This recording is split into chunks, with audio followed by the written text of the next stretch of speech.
Hi folks, it's Carlton from the Pharmacy Seeds Network.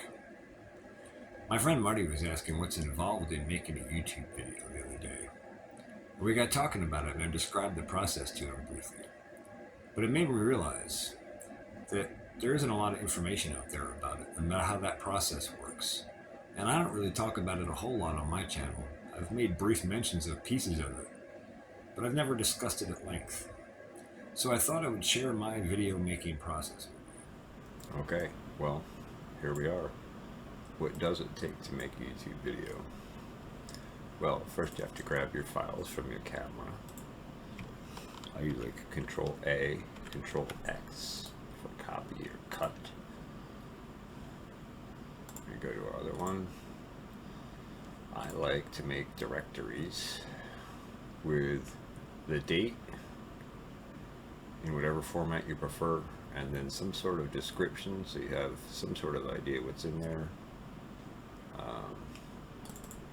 So that's just how I do it.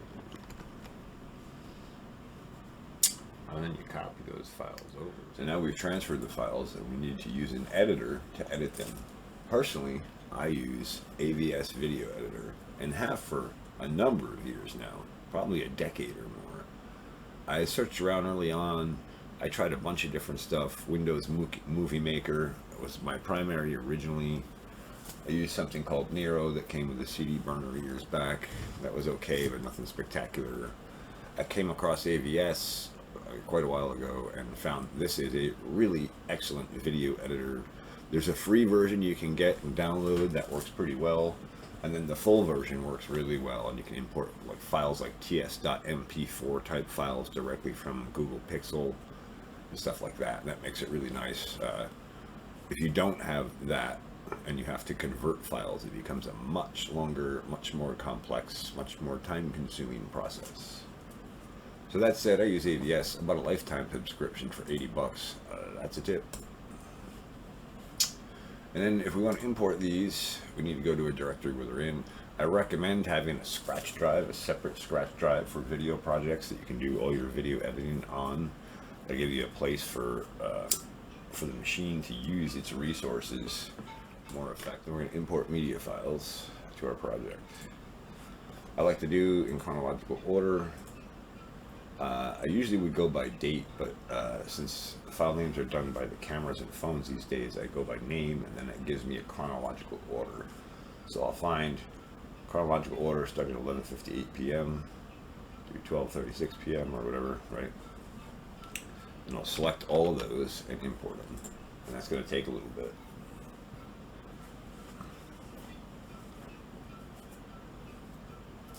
And it has to actually bring them in and create a cache of those files so you can work on them.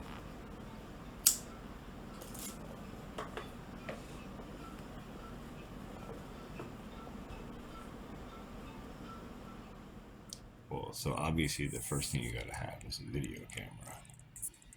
This is actually not even my camera. This is my friend Dave's camera that he loaned to me several years ago, and I still use it quite a bit today. This is a Sony DCR, what was it? The HDR CX405. And there's a newer version of this that's a 1080 version. These are nice. They're not too expensive.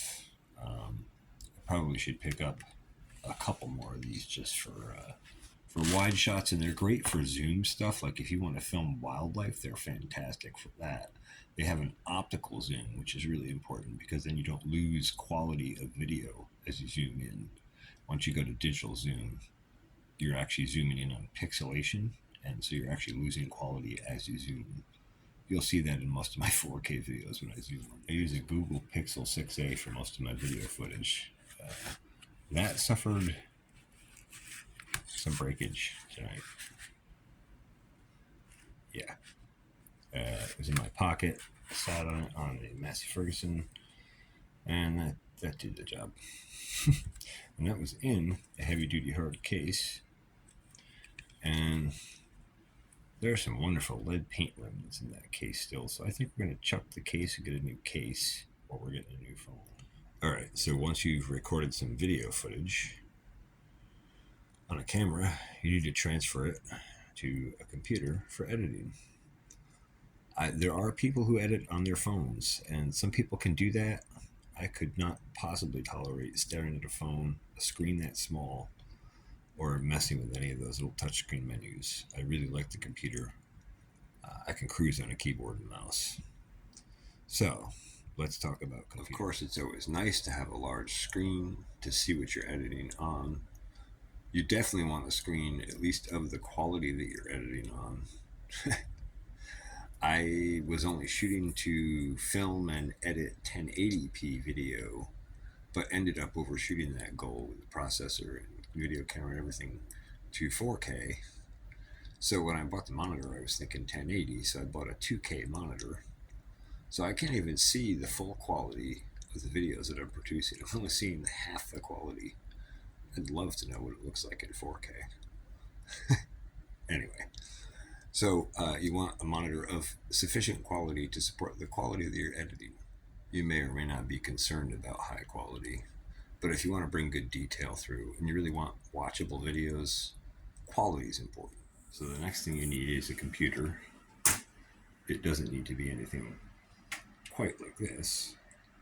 You can start small and grow. I did. I started real small with computers that people gave me. Computers that were given to me that were broken, half of them, and I rebuilt. The last one I had, my friend Dave gave me, that was a nice machine. That's the other workstation that acts as a second video editor and processor. So I can edit a project on this machine and push it off to the other machine and let the other machine do the video processing once I'm done editing to create the final video. So we take the video in, we import it to our hard drive, and then we edit it in the software. And when we're done editing it, we run what's called processing or production, and that takes all of our editing and comprises it into one video that we can then upload to YouTube. So that's the basics of the process. And so what it comes down to is the faster the processor and GPU or graphics processing unit you have, if you have one, you don't have to have one, but if you have one, the faster those are, the faster you can crunch video, and the higher the quality video you can crunch in the same time period. Because it really comes down to what we're doing is stacking picture after picture after picture into a video. And depending on what video speed you're doing, somewhere between 30 and 60 frames per second typically. So 30 to 60 high quality pictures per second to create a video. So you get the idea. This is a pretty processor intensive operation. So hey, you know how it goes. At the end of the day, it's how many times you can switch on and off. That's frequency. That's gigahertz, right? How many gigahertz processor? That's frequency. How fast can you switch on and off? Because that's how fast you can flip circuits, basically. And that comes down to how fast you can crunch digital information. Okay, so now that you understand that your processor and GPU performance speeds will affect your production speed and will slow down as quality goes up, you should also understand it will affect your editing capability. The old machine, before I did some upgrades to it, and now it's actually a little better. I added some more memory and did a few tweaks to it. But the old machine was fairly glitchy even on 720 and 1080p video. So I'd go to make a clip, take a split, we'll get into that, and I delete that split, and then I drop a transition in to transition between the two video clips, and it would lag, and so it would jump back and forth on you. It's just a very frustrating process. So when you have a little bit faster machine, you end up with a much smoother editing process, and that's a lot nicer from a user perspective. Just something to consider. So I also use another program called Snagit, and I use that for screen captures, and that's what I'm using to record this so you can see the video editor. So I've got a couple of files in another directory I have to go grab. Those are down in the main scratch drive. That's where I save all those. We'll sort by date here. Alright, we got that sorted out. Pain in the butt. Stuck in the wrong folder. So easy to do when you have so many folders. Alright, So in this case, like when you import something,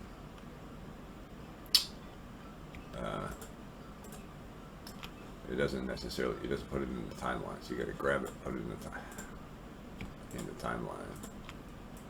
There we go. 1, 2, 3. Boom, boom, boom, boom. Right, now they're in. So you got to let all your videos cache up before you start editing. Caching can take a long time because basically what the video editor is doing is taking the entire video and caching it into a format that it can process and editing easier. And then your caching speed again goes back to that: how fast is your processor, how fast is your GPU, all that kind of stuff. But you're probably starting to get a picture of why the processor and the GPU and CPU speed is so important. It's because it's integrally tied to everything you do in video editing, and it limits your speed and limits your production capacity on everything you do if you don't have high speed equipment. The equipment I have is pretty high speed, but honestly, it's nothing like what they're making. Like, the newest stuff is crazy. It's also crazy expensive. They do make Adobe Premiere Pro. That's supposed to be the top level video editing software. I bought a copy of that, and my processor, I can't even install it. I have a 6-core processor here. A pretty fast machine, but again, that performance thing, it will limit you. Okay, now that we've imported our files, we have to do something with them. We imported them, we brought them down here, we got them into the timeline. There's a couple different ways to work. You can work in storyboard, like that, where everything is in scenes, or in timeline, like this. I can't stand storyboard. If I want somebody to tell me a story, I'd go back to 3 years old. So I like timeline. I find it's much easier to navigate, negotiate, etc. So here, we'll just take a look at our first clip here. So my friend Marty and I were talking today, and he was saying he really didn't know what went into making a YouTube video. That made me realize a lot of people probably don't really know what goes into it. So I thought I would do the video on what it takes to make a YouTube video. At least my process for making a YouTube video. This is by no means the correct or incorrect process. It's just my current process. And it's improved a lot over time, and it will continue to improve over time. Just like anything new. It's a necessity to have coffee, by the way. Because I don't want to leave the whole lot. So, I don't really like what I said. That doesn't need to be at the end of that. So we just trim that out, drop the new transition in its place, go back. And this is what I was talking about with that processor stuff. If you have a slow machine, when you go to do a chop and a clip and move in your timeline like that, it'll take the chop and you'll move to a spot in the timeline and it'll jump back to where it was. And it'll hold there for a second, and you'll move it back and it'll jump back on you. And after a couple seconds it'll catch up and then it'll let you move it. But that gets super frustrating if you're editing. So that's why high-speed processors, good memory, fast performance, just to avoid that aggravation and frustration. You want a monitor of sufficient quality to support the quality of your editing. You may or may not be concerned about high quality, but if you want to bring good detail through, and you really want to watch it. So drop a transition in there to bring those together smooth. Quality to support the quality of your editing. You may or may not be concerned about high quality, but if you want to bring good detail through, and you really want watchable videos, quality is important. So the next thing you need is a computer. Okay. So that didn't need any editing there. So other thing I do quite frequently in between is I like to save the project. I like to save the project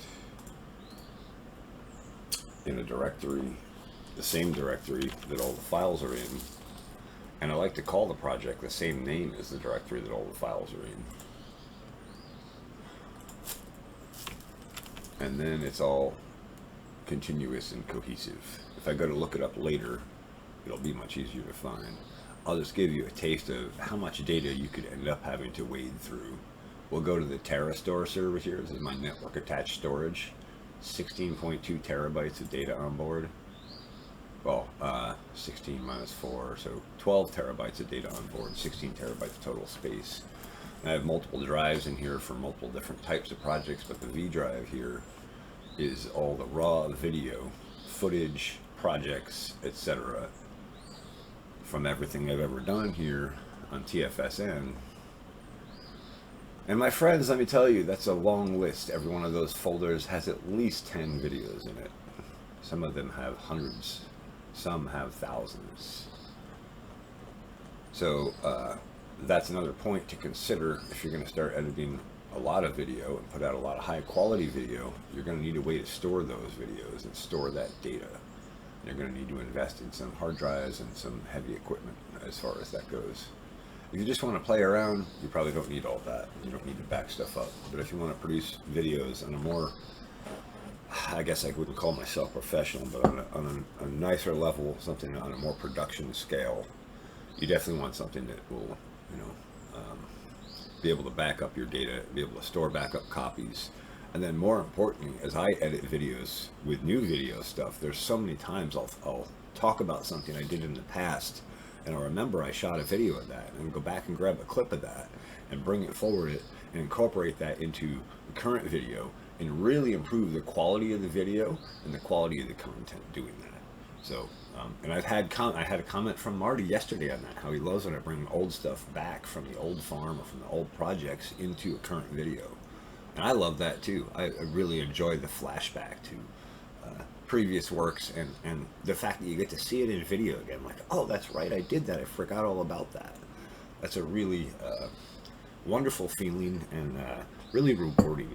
So, just something to think about. All right. You really want watchable videos. Quality is important. So the next thing you need is a computer.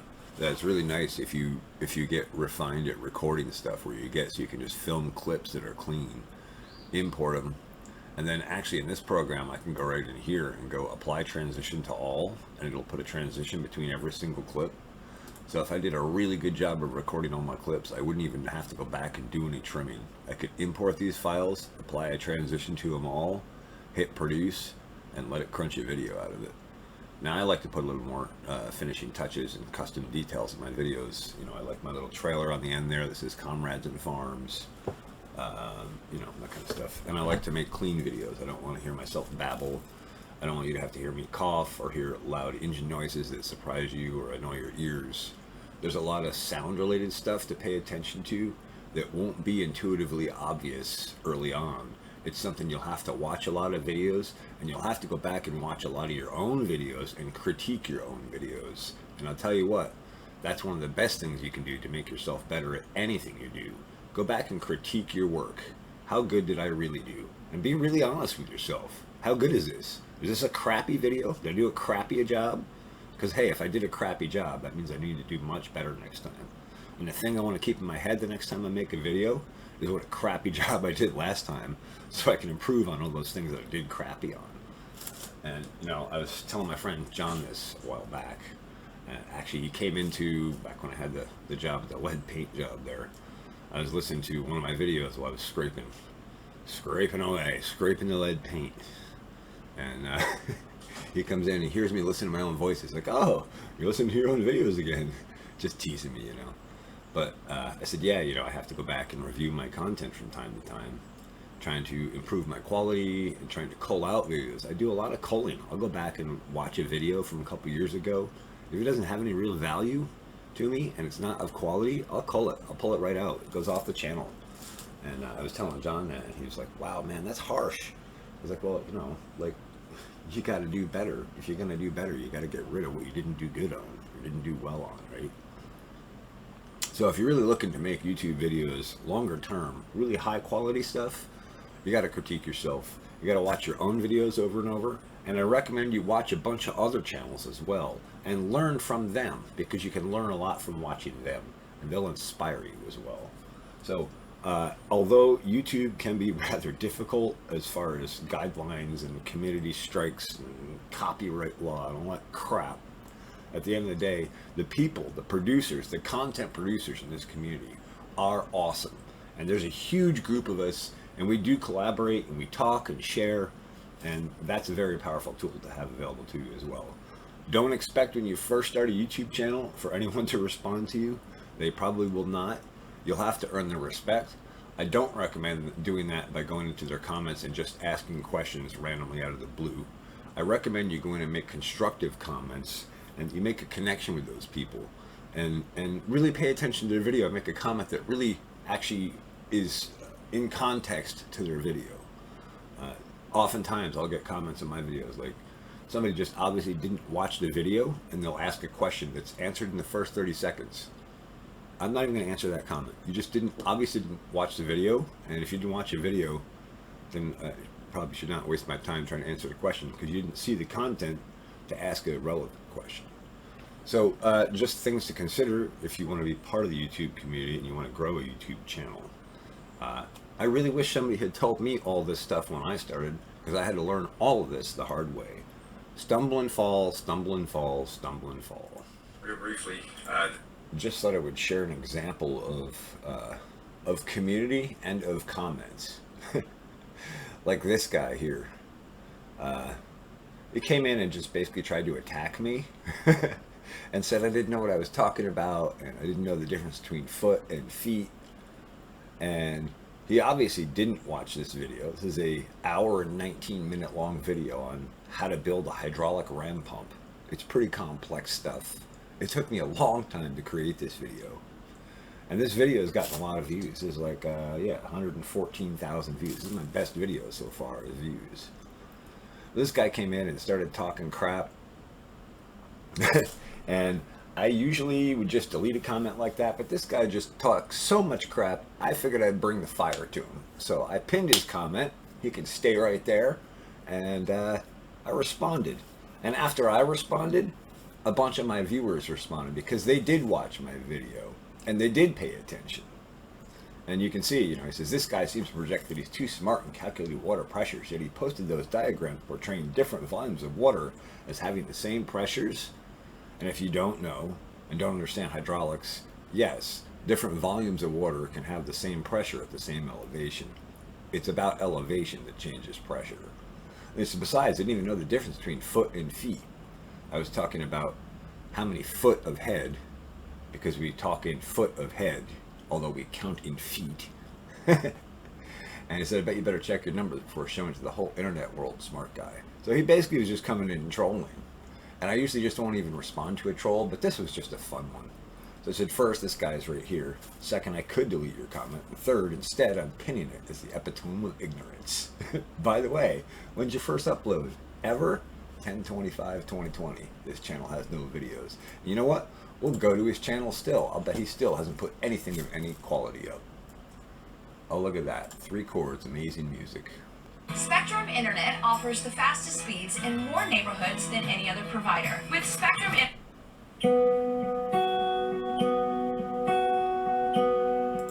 Oh, and it's not on his channel. So there you go. So you'll find a lot of trolls out there, and I would say don't let the trolls get to you.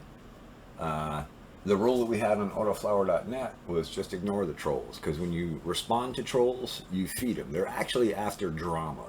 So if you respond to them, they're getting what they want. You're giving them what they want. If you ignore them, eventually they'll go away. And yeah, they're kind of like a horsefly. They just keep flying around your head and bugging you. But eventually they will go away, unlike a horsefly that you gotta kill. Anyway, I just thought that was a cool example of community, YouTube community, and also a good example of, a bad comment that people might try to make. And then it's fun to go down and read the other comments. The other people. I really enjoyed seeing the other people defend. See, this is what I talked about, the chronological order of things.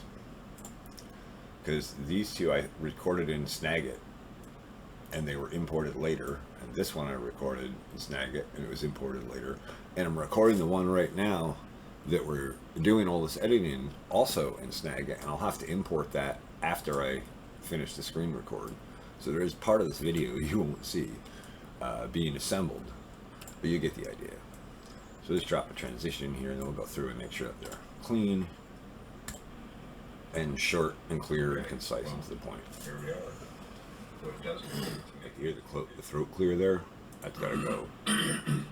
Can't stand that. copy those files So we go right to the end of the audio there, and we go split.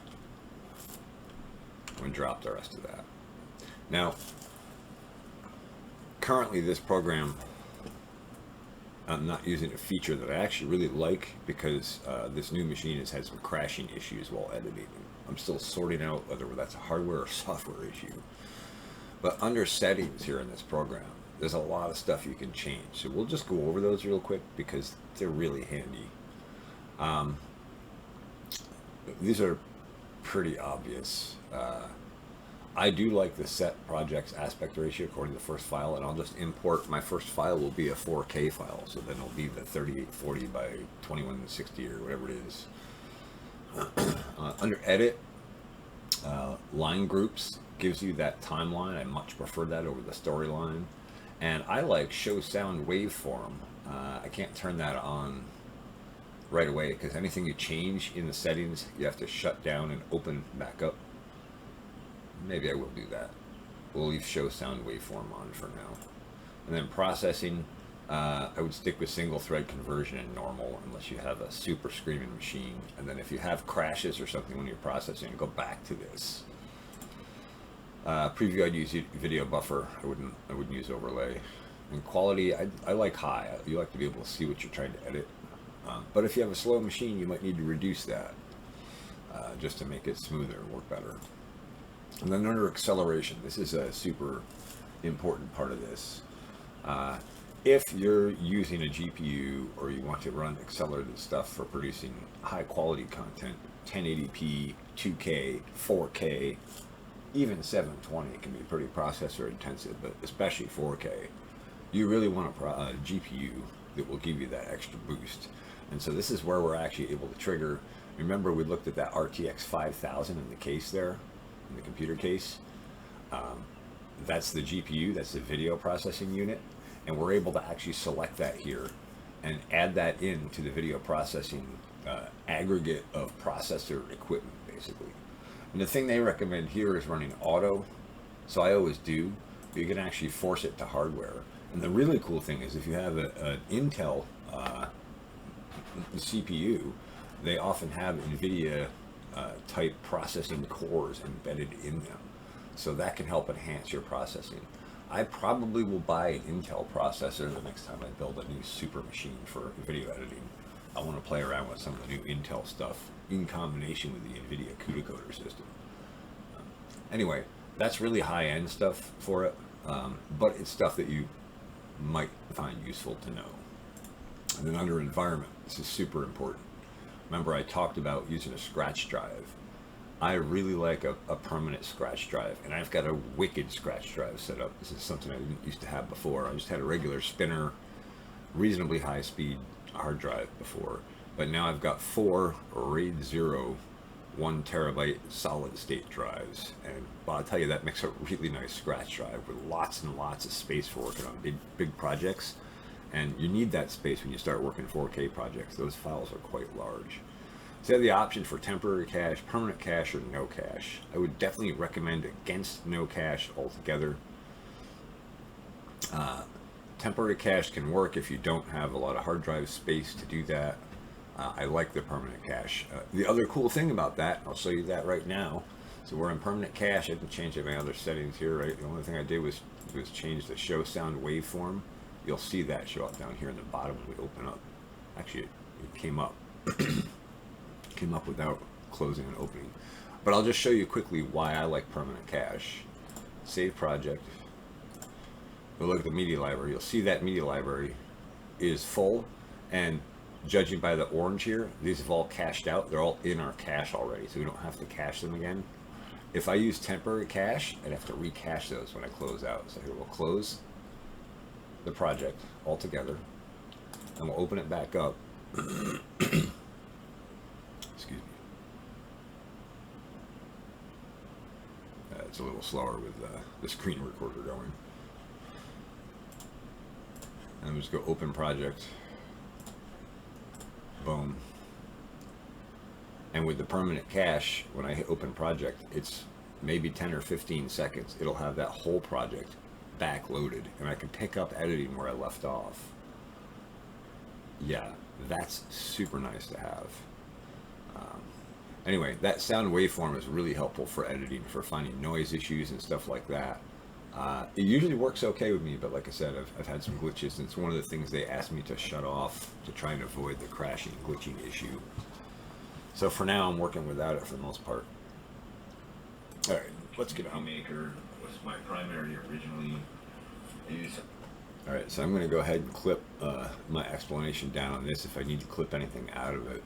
And then I have the video that I just recorded here of all the detail stuff that we're talking about here at the end. That's a Snagit video from my video grabber from Screen Capture program. And I'm not going to be able to show you editing that, but that'll be on the end of here. So when you watch this video, you're watching all the rest of this on the end of the video in the Screen Capture. All right, we went through all the video editing, we did all the importing and transitions and all that kind of work. And now what we need to do is actually create the video file from it. This is what it all comes down to. This is what all that lineup work has been about. So we could create a final video that we can upload to YouTube. So we're going to go to produce. And that's going to invoke a menu for creating the file.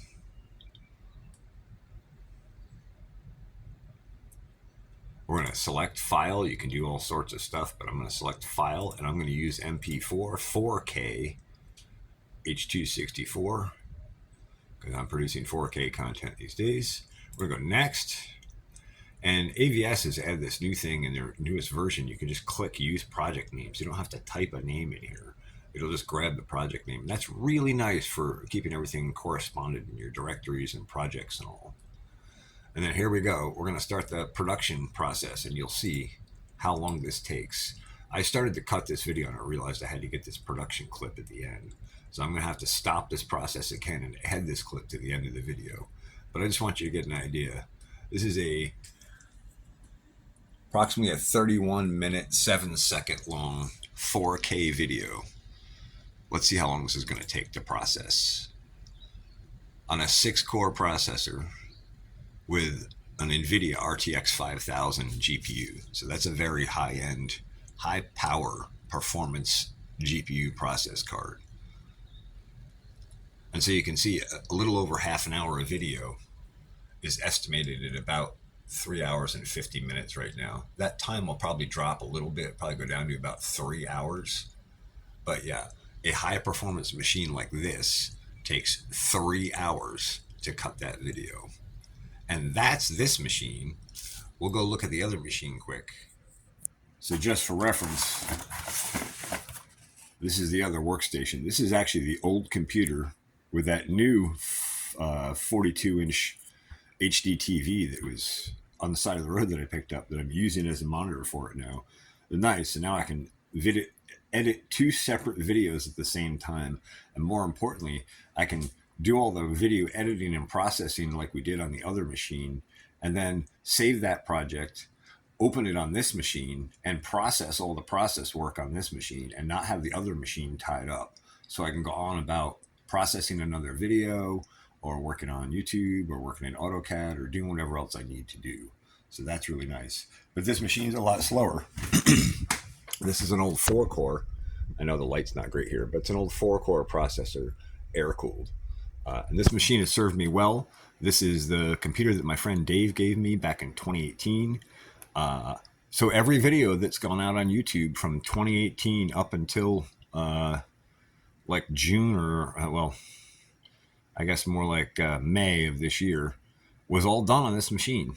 4-core processor, only had 12 gigs of RAM over the years. There's 32 gigs in it now. And I put a RAID 4 scratch drive in here just so we'd have a huge scratch drive on here as well. I haven't even really needed to use that. Everything's running right off the Terra server, which is that big network attached storage. And then other things to consider if you want to do high quality stuff and you're going to start networking multiple machines together and servers and managing large amounts of data. One thing you're going to want to consider is your network speed. And you're going to upgrade from, like what I run is 10 gigabit. Local normal internet connection is 1 gigabit. I've got a 10 gigabit connection to handle all those giant files. That makes a huge difference when you start working with 4K files. You want to transfer a whole 100 gigabytes of data from one machine to another, it's nice to do that in a few minutes and not have to wait an hour and a half. Okay, so you may think because we're done with production and we produced an actual video that we're done, but we're not, because you still have to upload it to YouTube, and there is a process with that. So let's just go grab our video. And because I was working on another video project on this machine, I've pushed this over to the Terra store, to the other workstation for processing. And it does take longer on that other workstation, but like I said, having this machine totally free to do other stuff is really handy sometimes. So we'll sort by date created. Here you go. Here's our video. There's our raw video. We'll upload it. And so now it's uploading. And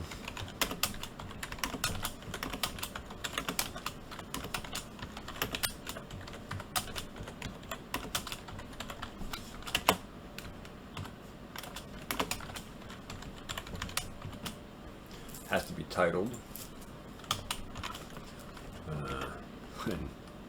Your typing should be better than mine.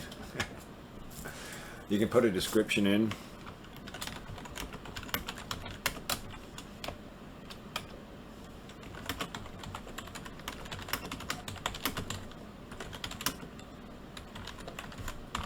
I usually come back and refine this stuff later on. It's nice to make a nice thumbnail for it. I use Adobe Photoshop, and I'm not gonna take you through that whole process. That's a whole another process that you should learn if you want to do it. This is just the basics, right? So there's a thumbnail for it, so it stands out and grabs attention, right? And you gotta stick it on a playlist. I'll just stick it on tourist and educational videos for now. And I'll have to go back and finish editing this video because I'll have to add this to the video as well. So we're actually not done at all. But I'm just trying to show you what we do. Monetization on or off. I'm gonna leave it off for now because I'm gonna delete this because I have to upload the new version. You can add end screens, music licenses, subtitles, cards, all kinds of stuff. And then they want to run copyright checks. And then if you do select ads, you'll have to submit a verification that there's nothing that's sensitive, foul language, blah, blah, blah. It has to fit the ad guidelines that the advertisers are advertising for. And so part of that's rated and how you rate it. And part of that, they go through and run an AI check on it. So there's a couple different pieces to that, and it's complex. And I'm not that well versed in it, honestly. I try to avoid copyright stuff in general, and it's part of why I bought a new piece of equipment for audio, for music, for the channel. But that has yet to be set up with the rest of the studio. So, and then you can pick whether it's private, unlisted, public, members only, whatever. And you can schedule it for whenever. So, I'm just going to set unlisted for now and hit save.